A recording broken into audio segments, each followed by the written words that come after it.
Hi everyone, and welcome to the August update for Blackwood Engage layout.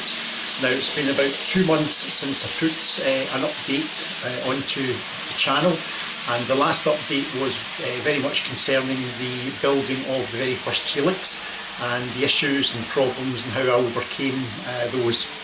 In the intervening 2 months, the work on the layout has concentrated on building the new junction that will join the helix lines into the existing layout, and that has been quite a considerable amount of work that's had to be undertaken, probably more work than I was maybe anticipating.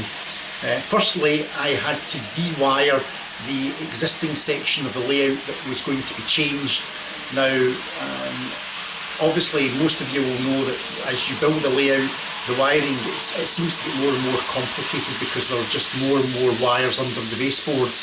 So rather than just come in with a pair of snips and start cutting wires willy-nilly, I basically had to trace every wire from each point, each isolating section, using a pair of tweezers to pull the wires back through the cable ties all the way back to the control panel so that I could then safely remove them.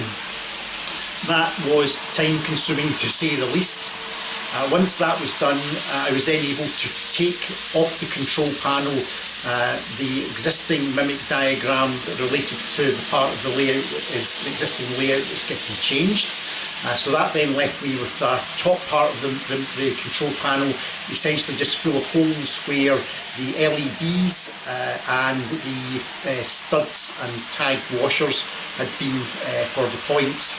So that again all had to be filled in, given a quick repaint, and then the new mimic diagram then could be put on top of that, representing the new junction. Once I'd finished that, I then obviously had to, if you like, reverse the process and start to wire up the points. The one good thing is there are far fewer isolating sections in obviously this new part of the track plan. In fact, there are no isolating sections because this is essentially main running line. There are no isolating sections, although I've just thought there is actually one. There is one isolating section.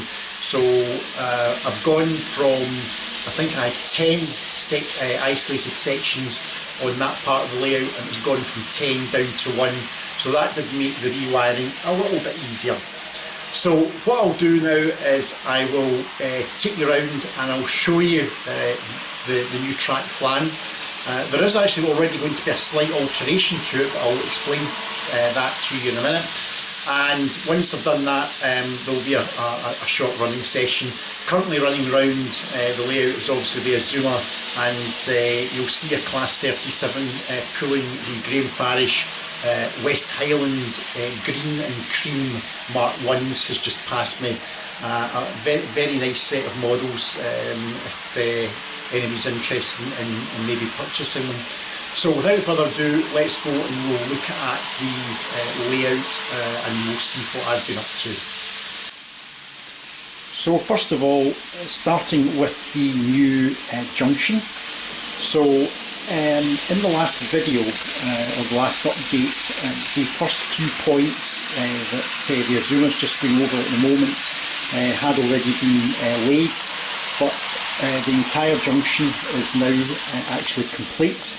If I actually come out, you will see, I think you can see in that shot there, that is the entire junction in shot.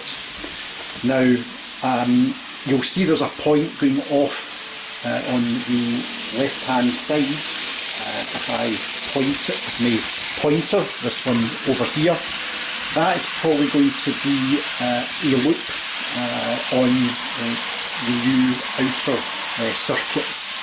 It may not be a loop, it could end up being a siding, but it's more likely it's going to be an actual loop.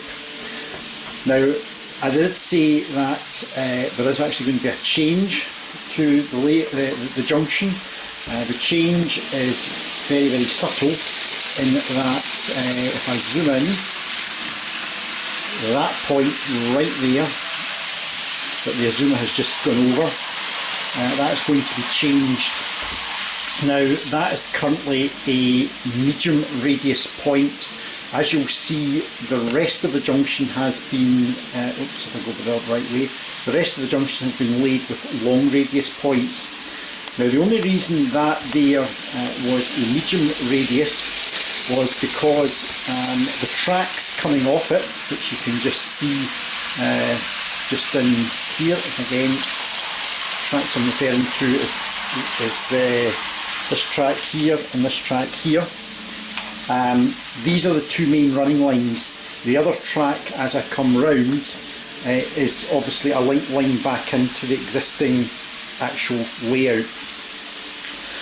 Now, the reason, as I say, the reason I'd used that medium radius point was because originally these two tracks in the foreground, which you can see just come to an abrupt end, these two tracks were going to go through the last arch of this bridge here, and in order to facilitate that, a long radius point really wasn't an option. But I've subsequently decided that the track is going to look much better with very, very gentle sloping of curves coming around, coming back down the side of the layout. So I very carefully have removed the last section of the road bridge. It was built modular, so there were 4 arches before, there's now only going to be 3. There will obviously be a new bridge will be added on to that to cover the tracks once they're actually down. But because that bridge has now been moved, it now allows me to bring these tracks out in a more gentle curvature, and that will allow me to replace the medium radius point with a long radius point.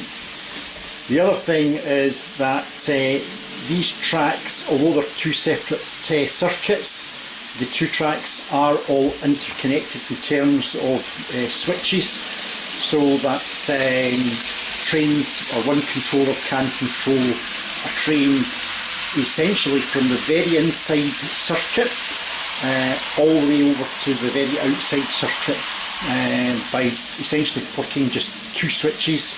I've got full control. So as I say, this part of the layout is now virtually all fully wired up. On the far side, you will see, if I move the camera over a little bit, you'll see that I have got the points at the top of the helix. They are also wired in. Obviously there's a surface mounted point motor there because obviously it can't go underneath the helix for obvious reasons, but that won't be seen because that will be behind the start of the scenic section. And on the far side you can probably, if I zoom in, you can probably see there is a Gauge Master surface mounted point motor. So they're wired in, and if I then tip the camera down, all the way down, you can see the crossovers at the bottom. They are also in, and they are also wired. Now I have had a problem, well not a problem, but I have tried to be smart. Obviously these 2 crossovers at the bottom are essentially tied into 2 crossovers at the top, in that if there's a train getting taken over to go up the outside of the helix, when it reaches the top it's going to be switched back into the inside. And I have tried to get all 4 points to move simultaneously. They move in pairs at the moment, but I have not quite been able to get all 4 to move simultaneously. I can get 3 points to move simultaneously in both directions without any issue. The 4th point will only move in one direction. It won't move in the other direction, which is really, really annoying.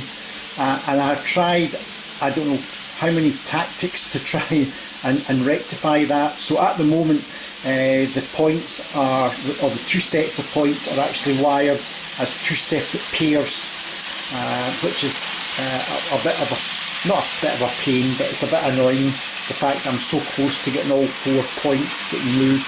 I think the problem is The wire is not heavy enough to carry enough current to move them.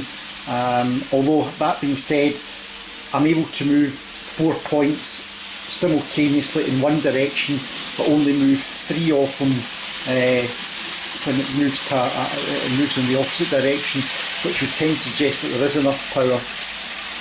But anyway, that's as I say, that's the point work at the top and the bottom of the helix. So turning to the control panel, if you think of this, everything above where my hand is, that's the new mimic diagram, everything above that. What I have been able to do is I've been able to reuse the LEDs, so all these LEDs that you currently see lit in the control panel, they were all the ones that were recovered from the old mimic diagram for this section of the layout. In case any of you are wondering what I actually use for to represent the actual track in the mimic, that is strips of what they call style stripe, which are basically the go faster stripes that you put on motor cars. So you get it in Halfords. Only costs about £3–4 for a great big roll of it. You get it in different thicknesses and you can get it in different colours, but that's actually what I used for to represent the tracks. In fact, that's used in the entire control panel. So that again was a fair amount of work to remove the old part of the mimic diagram at the top here, fill all the holes in, then give a quick repaint. The other thing, if you look in some of the old videos, there were quite a lot of switches along the top here. As you can see, they've all gone. I only have one switch left, which is marked number 1, and there is only one isolating section left, and that's this section here.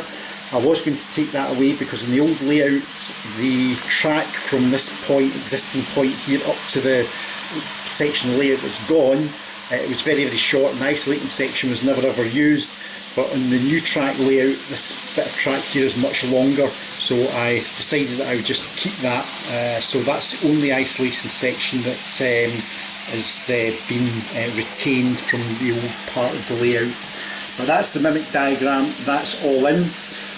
We obviously have my second Gauge Master controller, so we now have 2 controllers sitting on the tray here. I do need to get them all marked up because it can get quite confusing between the old controller that you see here and this one down here. I've been carrying on also with laying in or extending the tracks on these fiddle yards. So the first 4 tracks are now almost along to the end of this board here, and as you can see, there are already trains have started to go down the helix and have started to live in this lower fiddle yard. Next job will be to build the other end of the helix, which, as you can see, is just a blank board at the moment.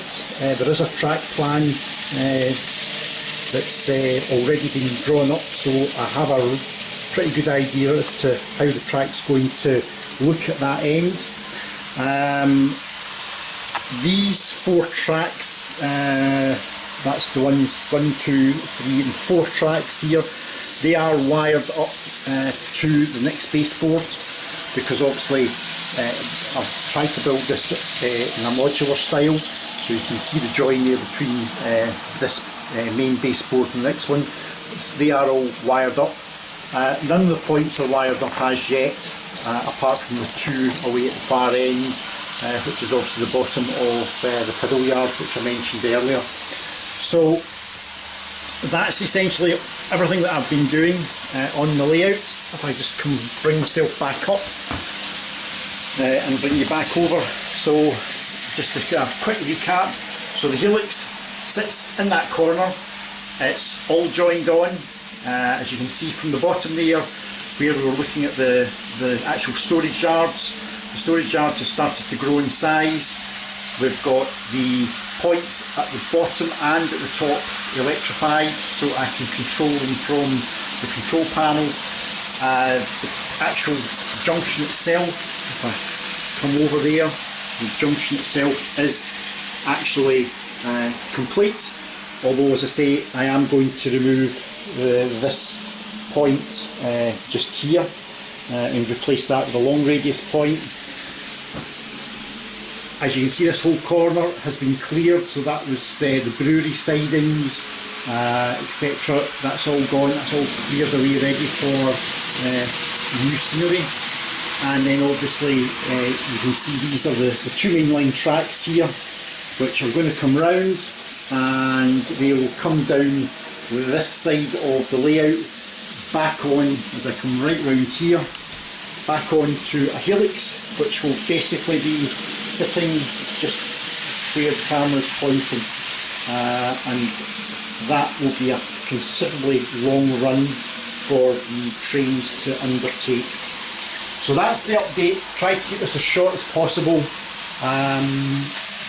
Plenty of work to do, so without further ado, what I think we'll do is we'll just cut over and we'll have some of the trains running on the actual layout, and I will catch all you guys very, very soon.